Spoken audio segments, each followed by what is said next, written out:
Hello and welcome to my YouTube channel, Teaching with Mrs. Fraud.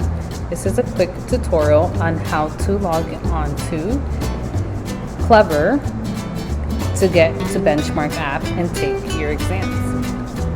So the first step is to go to clever.com/Yonkers and log in with LDAP. You would put your username. I'm going to use one of your classmates' username to log in. Once you're here, there are many ways you can find the app. The first way would be to go to the teachers page for Rod 5.4, and then you will see the app called Benchmark Education. Another way to find the app is to scroll down until you find ELA Reading Program and Social Studies Curriculum.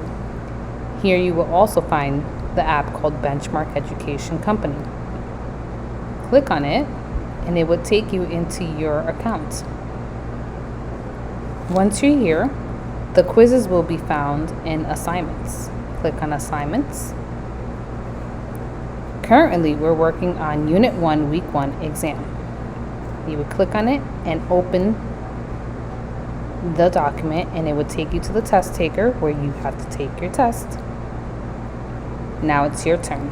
Go ahead and log in to take your test.